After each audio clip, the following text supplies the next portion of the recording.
Hello everyone, welcome to Neel's vibes. ನಮಸ್ಕಾರ. ಇವತ್ತು ನಾನು ಕನ್ನಡದಲ್ಲಿ ಮಾಡ್ತಿದ್ದೀನಿ ವಾಯ್ಸ್ ಓವರು. ಓಕೆ, ಬೆಳಗ್ಗೆ ನಾನು ಎದ್ದ ತಕ್ಷಣ ನಾನು ಹಿಂದೆನೇ ಎದ್ದುಬಿಡ್ತ ನನ್ನ ಮಗ. ಅವನು ಅಳೋದಿಲ್ಲ, ಬಟ್ ಅವನಿಗೆ ಹಗ್ಸ್ಬೇಕು. ಸ್ವಲ್ಪ ಹೊತ್ತಾದ್ಮೇಲೆ ಹಿ ಫೀಲ್ಸ್ ಬೆಟರ್. ನನ್ನ ಫ್ರೆಂಡ್ಸ್ ಒಂದಿಷ್ಟು ಜನ ಕನ್ನಡದಲ್ಲಿ ನೆಕ್ಸ್ಟ್ ವ್ಲಾಗ್ ಮಾಡು ಅಂತ ಹೇಳಿದರು. ಸೊ ಟ್ರೈ ಮಾಡ್ತಿದ್ದೀನಿ ಇವತ್ತು, ನೋಡೋಣ ಹೆಂಗಾಗುತ್ತಂತ. Okay, so a day in my life. This is about a day in my life. ಬೆಳಗ್ಗೆ ಎದ್ದು ಮುಖ ತೊಳ್ಕೊಂಡು ಫ್ರೆಶ್ ಆಗಿ ಮುಂದಿನ ಕೆಲಸ ಮಾಡ್ಕೊಳ್ತೀನಿ. ಓಕೆ, ಹಾಯ್, ಗುಡ್ ಮಾರ್ನಿಂಗ್ ಹೇಳಿಸ್ತಿದ್ದೆ ನಾನು, but he gave a kiss. Okay, ನಾವು ಬೆಳಗ್ಗೆ ಎದ್ದ ತಕ್ಷಣ ಮೊದಲು ಗ್ಯಾಸ್ ಅಥವಾ ಒಲೆ ಏನಿರುತ್ತಲ್ಲ ಅದಕ್ಕೆ ಪೂಜೆ ಮಾಡಿ ಆಮೇಲೆ ಅಡುಗೆ ಸ್ಟಾರ್ಟ್ ಮಾಡ್ತೀವಿ. ಸೊ ಮೊದಲು ನಾನು ಮುಗಿಸಿ ಫ್ರಿಜ್ಜಲ್ಲಿ ಸ್ವಲ್ಪ ಹಿಟ್ಟೆಲ್ಲ ನಾದಿಟ್ಕೊಂಡಿದ್ದೆ, ಅದನ್ನೆಲ್ಲ ಹೊರಗೆ ತೆಗೆದಿಟ್ಕೊಂಡೆ. ಹಾಲು ಅದೆಲ್ಲ ಏನೇನು ಕಾಸ್ಕೋಬೇಕು ಅದನ್ನೆಲ್ಲ ಹೊರಗಿಟ್ಕೊಂಡು ಗಂಜಿ ಮಾಡೋಕ್ಕೆ ರೆಡಿ ಆದೆ. ಇದರಲ್ಲಿ ಡ್ರೈ ಫ್ರೂಟ್ಸ್ ಪೌಡರ್ ಅದು, ಆಮೇಲೆ ಇದು ಆಮ್ಲಾ ಬ್ರಷ್. ನಾನು ಇದನ್ನು ಡೈಲಿ ನನ್ನ ಮಗನ ಗಂಜಿಗೆ ಹಾಕ್ತೀನಿ. It's really good for children's health. So I use it every day. ಆಮೇಲೆ ಅಡುಗೆಗೆ ಏನೇನು ಬೇಕೆಲ್ಲ ರೆಡಿ ಮಾಡಿಟ್ಕೊಂಡು ಗಂಜಿ ಮಾಡಿ ಅಷ್ಟೊತ್ತಿಗೆ ನನ್ನ ಮಗ ಎಲ್ಲ ಆಟ ಆಡ್ಕೊಂಡು ಕೂತಿದ್ದ ಸ್ವಲ್ಪ ಹೊತ್ತು. ಕ್ಯಾಮ್ರಾ ನೋಡಿದ ತಕ್ಷಣ ಸ್ಮೈಲ್ ಮಾಡಿಬಿಟ್ಟು ನನ್ನ ಬಂಗಾರಿ. ಆಮೇಲೆ ನಾನು ಗಂಜಿ ಎಲ್ಲ ಮುಗಿಸಿ ರೆಡಿ ಮಾಡಿಟ್ಟೆ. ಆಮೇಲೆ ಅನ್ನಕ್ಕೆ ಇಡ್ಬೇಕು ಅಂದ್ಕೊಂಡು ಅನ್ನ ಇಟ್ಟೆ ಕುಕ್ಕರಲ್ಲಿ ಇಟ್ಟು ರೆಡಿ ಮಾಡಿ ಕಸ ಉಡ್ಬೇಕು ಅಂದ್ಕೊಂಡೆ. ಇವರಿಬ್ಬರು ರೆಡಿಯಾಗಿ ಸ್ನಾನ ಬ್ರಷ್ ಎಲ್ಲ ಮುಗಿಸ್ಕೊಂಡು ಬರ್ಲಿಕ್ಕೆ ಹೋದರು. ನಾನು ಬರೋ ತನಕ ಅಷ್ಟೊತ್ತಿಗೆ ನಾನು ಹಾಲು ಕಾಸೋದು ನೆನಪಾರಿದ್ದೆ. ಸೊ ಹಾಲು ಕಾಯೋವರೆಗೂ ಏನು ಟೈಮ್ ವೇಸ್ಟ್ ಮಾಡೋದು ಬೇಡ ಅಂದ್ಕೊಂಡು ಎಲ್ಲ ಅಷ್ಟು ಏನೇನು ಕಟ್ ಮಾಡೋದಿತ್ತು ಎಲ್ಲ ಕಟ್ ಮಾಡಿ ಇಟ್ಕೊಂಡೆ. ಡೈಲಿ ನಾನೇನು ಚಾಪಿಂಗ್ ಬೋರ್ಡ್ ಯೂಸ್ ಮಾಡಲ್ಲ, ಇವಾಗ ಯೂಸ್ ಮಾಡ್ತೀನಿ. ಡಿಪೆಂಡ್ಸ್, ಮೂಡ್ ಹೆಂಗಿರುತ್ತೋ ಹಂಗೆ ಅದ್ರ ಮೇಲೆ ಯೂಸ್ ಮಾಡ್ಕೊಳ್ಳೋದು. ಯೂಸ್ ಮಾಡಿಕೊಂಡು ಎಲ್ಲ ಕಟ್ ಮಾಡಿ ಇಟ್ಕೊತೀನಿ. ಅಂದರೆ ನಂಗೆ ಆಮೇಲೆ ನೆನಪಾಗಲಿಲ್ಲ ಅಂದ್ರೂ ನಡೀತೈತಿ, ಇಲ್ಲ ನೆನಪಾಗದೆ ಅಂದ್ರೆ ಟೈಮ್ ಭಾಳ ವೇಸ್ಟ್ ಆಗ್ತೈತಿ. ಸೊ ಎಲ್ಲ ರೆಡಿ ಮಾಡಿ ಇಟ್ಕೊಂಡು ಆಮೇಲೆ ಕಸ ಹುಡ್ಲಿಕ್ಕೆ ಹೋಗ್ತೀನಿ. ಕಸ ಹುಡುಗಿ ಆಮೇಲೆ ರಂಗೋಲಿ ಹಾಕಿ ಎಲ್ಲ ಮುಗಿಸ್ಕೊಂಡು ನಾನು ವಾಪಸ್ ಬಂದೆ. ರಂಗೋಲಿ ಹಾಕ್ಲಿಕ್ಕೆ ನಾನೇನು ಜಾಸ್ತಿ ಟೈಮ್ ತೊಗೊಳ್ಳಲ್ಲ, ಬಿಕಾಸ್ ಆಮೇಲೆ ಜಾಸ್ತಿ ಕೆಲಸ ಇರುತ್ತಲ್ಲ, ಒಬ್ಬಳೇ ಮಾಡಬೇಕು. ಸೊ ಪಟ ಮುಗಿಸಿ ಬಂದ್ಬಿಡ್ತೀನಿ ಒಳಗೆ. ನಾನು ಬರೋಷ್ಟೊತ್ತಿಗೆ ಇವರಿಬ್ಬರು ರೆಡಿ ಆಗಿಬಿಟ್ಟಿದ್ರು. ನಮ್ಮ ಸಾಹೇಬ್ರದ್ದು ಸ್ನಾನ ಆಯಿತು, ಬ್ರಷ್ ಆಯಿತು, ಗಂಜಿ ಊಟ ಮಾಡತ್ತಿದ್ರು. ಊಟ ಮಾಡಿ ಆಡ್ತಾರೆ. ಆಯಿತು, ನಂದೆಲ್ಲ ಅಡುಗೆ ರೆಡಿ ಆಗೋತನ ಆರಾಮಾಗಿ ಆಟ ಆಡ್ತಾನೆ. ಅವ್ನು ಜಾಸ್ತಿ ಹಾಲದು ಕುಡಿಯೋಲ್ಲ, ಸೊ ಗಂಜಿ ಮಾಡ್ತೀನಿ. ಆಮೇಲೆ ಇದು ನಮ್ಮಿಬ್ಬರದ್ದು ಡ್ರಿಂಕ್ಸು. ನಾನು ಹಾಲು ಕುಡಿತೀನಿ, ಅದು ಚಿಯಾ ಸೀಡ್ಸ್ ಡ್ರಿಂಕ್ಸು ಹಾಕಿದ್ದು.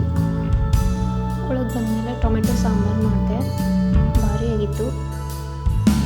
ತಮ್ಮಂದು ಇವತ್ತು ಸ್ಪೋರ್ಟ್ಸ್ ಡೇ ಇತ್ತು. ಸೊ ಅಲ್ಲಿ ಎಷ್ಟೊತ್ತಾಗುತ್ತೋ ಗೊತ್ತಿರಲಿಲ್ಲ. ಸೊ ಅಡುಗೆ ಎಲ್ಲ ಮಾಡಬೇಕಾಗಿತ್ತು, ಚಪಾತಿ, ಸಾಂಬಾರು, ರೈಸ್ ಎಲ್ಲನೂ ಮಾಡಬೇಕಾಗಿತ್ತು. ಸೊ ಮಾಡಿದೆ. ಅಂದಾಗ ನೋಡೆಲ್ಲ ರೆಡಿ ಆದವು. ಚಪಾತಿ ಹಿಟ್ಟು ಆಲ್ರೆಡಿ ರೆಡಿ ಮಾಡಿಟ್ಕೊಂಡಿದ್ದಲ್ಲ, ಸೊ ಅದನ್ನು ಪಟ ಮುಗಿದೋಯ್ತು. ಅಡುಗೆನೂ ಈಗ ರೀಸೆಂಟಾಗಿ ಮಾಡ್ಲಿಕತ್ತೀನಿ. ಸೊ ಅಷ್ಟು ಭಾರಿ ಏನು ಅಡುಗೆ ಮಾಡೋಂಗಿಲ್ಲ, ಬಟ್ ಮನೆ ಮಂದಿಗೇನು ಉಪವಾಸ ಹಾಕೋಂಗಿಲ್ಲ, ಮಾಡ್ತೀನಿ ಒಂದು ರೇಂಜಿಗೆ. ಚಲೋ ಆಗ್ತೈತಿ, ಊಟ ಮಾಡುವಂಗೆ ಇರ್ತೈತಿ, ಮಾಡ್ತೀನಿ. ಆಮೇಲೆ ಒಗ್ಗರಣೆ ಹಾಕ್ಕೊಂಡೆ. ಅವಲಕ್ಕಿ ಮಾಡ್ಬೇಕಂತೇಳಿ ಅಬ್ಬಿಗೆ ಇಷ್ಟ ಆಗ್ತೈತಿ ನಾನು ಮಾಡಿದ್ದು ಅವಲಕ್ಕಿ ಮಾಡಿಟ್ಟು ಏನೇನು ಕ್ಲೀನ್ ಮಾಡ್ಕೊಳ್ಳೋದು ಎಲ್ಲ ಕ್ಲೀನ್ ಮಾಡಿಕೊಂಡು ಹೋಗಿ ಸ್ನಾನ ಪೂಜೆ ಎಲ್ಲ ಮುಗಿಸ್ಕೊಂಡು ನಾನು ನಾಷ್ಟ ಮಾಡಿದೆ. ಅವರು ಅಷ್ಟೊತ್ತಿಗೆ ಇಬ್ಬರು ಮಾಡಿಬಿಟ್ಟಿದ್ರು ನಾನು ಬರೋಷ್ಟೊತ್ತಿಗೆ. ಆಯಿತು. ಆಮೇಲೆ ಇಷ್ಟೊಂದು ಲಂಚ್ ಬಾಕ್ಸು ಎಲ್ಲ ಪ್ಯಾಕ್ ಮಾಡೋದು ನೆನಪಾರಿತ್ತು. ಸೊ ಅದನ್ನೊಂದು ಪ್ಯಾಕ್ ಮಾಡಿಕೊಂಡೆ ಪಟ ಭಾಳ ಅವಸರ ಆಯಿತು, ಆದರೂ ಮಾಡಿಕೊಂಡೆ. ರೈಸು, ಚಪಾತಿ, ಕರ್ಡ್, ಅವನಿಗೆ ಕರ್ಡ್ ಇಲ್ಲದೆ ಊಟನೇ ಮಾಡಲ್ಲ. ಸೊ ಕರ್ಡೆಲ್ಲ ಹಾಕ್ಕೊಂಡು ಪ್ಯಾಕ್ ಮಾಡಿಕೊಂಡು ರೆಡಿಯಾಗಿ ತಯಾರಾದ್ವಿ. ಶೂಸ್ ಎಲ್ಲ ಹಾಕ್ಕೊಂಡು ಅವರು ರೆಡಿ ಆದರು. ಸ್ಪೋರ್ಟ್ಸ್ ಡೇ ಸಂಬಂಧ ನಮಗೆಲ್ಲ ಫುಲ್ ಎಕ್ಸೈಟ್ಮೆಂಟ್ನಾಗಿದ್ವಿ. ಅವ್ರ ಸ್ಕೂಲಲ್ಲಿ ಗ್ರೌಂಡ್ ಇಲ್ಲ, ದೊಡ್ಡ ಗ್ರೌಂಡ್ ಇಲ್ಲ. ಸೊ ಬೇರೆ ಸ್ಕೂಲಿಂದ ಗ್ರೌಂಡಲ್ಲಿ ಇಟ್ಕೊಂಡಿದ್ರು, ಕಾಳಿದಾಸ್ ಶಿಕ್ಷಣ ಸಂಸ್ಥೆ ವಿಜಯಪುರದಾಗ. ಅಲ್ಲಿ ನಮ್ಮ ಅಣ್ಣ, ವೆನ್ನಿ, ರಾಘು ಆಲ್ರೆಡಿ ಎಲ್ಲರೂ ಬಂದುಬಿಟ್ಟಿದ್ರು. ನಮ್ಮದು ಸ್ವಲ್ಪ ಜಾಸ್ತಿನೇ ಲೇಟ್ ಆಗಿತ್ತು, ಬಟ್ ಅಲ್ಲಿನೂ ಏನೂ ಸ್ಟಾರ್ಟ್ ಆಗಿದ್ದಿಲ್ಲ. ಸೊ ಮಕ್ಕಳು ಎಲ್ಲ ಆಡ್ತಿದ್ರು. ಆಮೇಲೆ ಗೆಸ್ಟ್ ಎಲ್ಲ ಬರೋಷ್ಟೊತ್ತಿಗೆ ಭಾಳ ಲೇಟ್ ಆಯಿತು. ಅರೌಂಡ್ 10:30 ತನಕ ಆಯಿತು. ಅವರೆಲ್ಲ ಬಂದಮೇಲೆ ಫಂಕ್ಷನ್ ಸ್ಟಾರ್ಟ್ ಮಾಡಿದರು. ಚೆಂದೆಲ್ಲ ಡೆಕೋರೇಷನ್ ಮಾಡಿದ್ರು. ಅದೆಲ್ಲ ಆಮೇಲೆ ಮ್ಯೂಸಿಕ್ ಎಲ್ಲ ಹಾಕಿದ್ರು, ನಮ್ಮ ಮಕ್ಕಳು ಡ್ಯಾನ್ಸ್ ಎಲ್ಲ ಮಾಡತ್ತಿದ್ರು. ಅವರೆಲ್ಲ ಭಾಳ ಎಕ್ಸೈಟೆಡ್ ಆಗಿದ್ದರು. ಸಿ ಹೆಂಗೆ ಡ್ಯಾನ್ಸ್ ಮಾಡ್ಲಿರ್ತಾರೆ ನೋಡ್ರಿ. ಅವ್ರಿಗೊಂದು ಡ್ಯಾನ್ಸ್ ಕಲಿಸಿದ್ರು, ಸೊ ಡ್ಯಾನ್ಸ್ ಮಾಡತ್ತಾರೆ ಅದೇ ಸಾಂಗಿಗೆ. ಆಮೇಲೆ ಅಲ್ಲಿ ಫಂಕ್ಷನ್ ನಡೀತಿತ್ತು, ಇವರಿಗೆಲ್ಲ ಆಟ ಆಡೋದೇ ದೊಡ್ಡ ಕೆಲಸ. ಆಮೇಲೆ ಇದೊಂದು ಹೊಸ್ದಾಗಿ ಮಾಡಿದ್ರು, ಬಲೂನ್ಸ್ ಎಲ್ಲ ಈ ಥರ ಬಿಡೋದು. ಇದೆಲ್ಲರಿಗೂ ಭಾಳ ಇಷ್ಟ ಆಯಿತು. ನಮ್ಮ ಹುಡುಗರಂತೂ ಕುಣಿತಿದ್ರು ಅದನ್ನು ನೋಡಿ. ಅಮ್ಮ ಬಲೂನ್ ನೋಡು, ಅಮ್ಮ ಬಲೂನ್ ಎಲ್ಲ ಹೋದ್ವು, ನಂಗದು ಬೇಕು ಅಂದ್ಕೊಂಡು ಜಿಗಿದಾಡ್ತಿದ್ರು. ಆಮೇಲೆ ಮಕ್ಕಳ ಡ್ಯಾನ್ಸ್ ಇತ್ತು. It was so beautiful. Okay, ಅವ್ರಿಗೆ ಭಾಳ ದಿವಸದಿಂದ ಪ್ರಾಕ್ಟೀಸ್ ಮಾಡಿಸ್ಲಿಕ್ಕಿದ್ರು ಸ್ಕೂಲ್ದಾಗ. ಸೊ ದಿನ ಮನೆಗೆ ಬಂದು ಡ್ಯಾನ್ಸ್ ಮಾಡ್ತಿದ್ದ. ಜೈ ಹೋ ಸಾಂಗಿಗೆ ಪ್ರಾಕ್ಟೀಸ್ ಮಾಡಿಸಿದ್ರು ಅವರಿಗೆ. ಎಲ್ಲ ಮಕ್ಕಳು ಭಾಳ ಚಂದ ಡ್ಯಾನ್ಸ್ ಮಾಡಿದ್ರು. ನಂಗೆ ನೋಡಿ ಭಾಳ ಖುಷಿ ಆಯಿತು. ನಾವು ಕಾಲೇಜ್ ಡೇಸ್, ಸ್ಕೂಲ್ ಡೇಸ್ ಎಲ್ಲ ಇದ್ದಾಗ ಡ್ಯಾನ್ಸ್ ಮಾಡಿದ್ದೆಲ್ಲ ನೆನಪಾಗತ್ತಿತ್ತು. It was nice. ಆಮೇಲೆ ನಮಗೆಲ್ಲ ಪೇರೆಂಟ್ಸಿಗೆ ಯೋಗ ಅದೆಲ್ಲ ಮಾಡ್ತಿದ್ರು.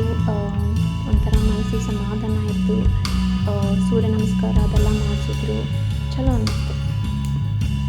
ಅದೆಲ್ಲ ಆದಮೇಲೆ ಮಕ್ಕಳಿಗೆಲ್ಲ ಸ್ಪೋರ್ಟ್ಸು, ಪೇರೆಂಟ್ಸಿಗೆಲ್ಲ ಸ್ಪೋರ್ಟ್ಸ್ ಇದ್ವು. ನಮ್ಮ ಮಕ್ಕಳಿಗೆ ರನ್ನಿಂಗ್ ಮತ್ತು ಜಂಪಿಂಗ್ ಕಾಂಪಿಟೇಷನ್ಸ್ ಇದ್ದವು.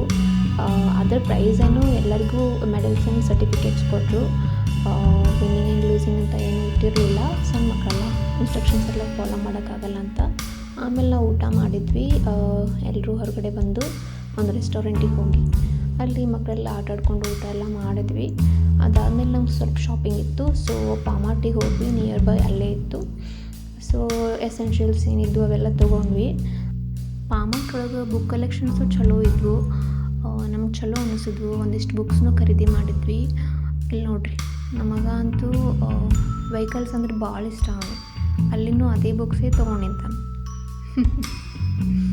ಇನ್ನು ಟ್ರ್ಯಾಕ್ಟರ್ ನೋಡೋದಂತೂ ಬಿಡೋದಿಲ್ಲ. ಆಯಿತು, ಎಲ್ಲ ತೊಗೊಂಡು ಆಮೇಲೆ ಮನೆಗೆ ಬಂದ್ವಿ.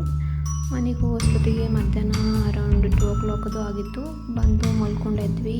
ಮಲ್ಕೊಂಡೆದ್ದು ಕರ್ಮುಟ್ಟಿಗೆ ಮಾಡಿದೆ. ಮರುದಿನ ಹೋಗಿ ಇತ್ತಲ್ಲ, ಅದಕ್ಕೆ ಅದು ಎಲ್ಲ ರೆಡಿ ಮಾಡಿಕೊಂಡು ಆಮೇಲೆ ಸ್ವಲ್ಪ ಹಾಲು ಅದು ಕಾಯಿಸ್ಕೊಳ್ಳೋದಿತ್ತು. ಹಾಲು ಸಾಂಬಾರೆಲ್ಲ ಕಾಸಿಟ್ಟು ಇವರು ಕೂಡಿ ಹಾಲದು ಕುಡಿದು ಆಮೇಲೆ ಹೊರಗೆ ಆಟ ಆಡಿ ಊಟ ಮಾಡಿ ಆ್ಯಸ್ ಯೂಶ್ವಲ್ ನಮ್ಮದು ಆ್ಯಕ್ಟಿವಿಟೀಸ್ ಎಲ್ಲ ಮಾಡಿದ್ವಿ.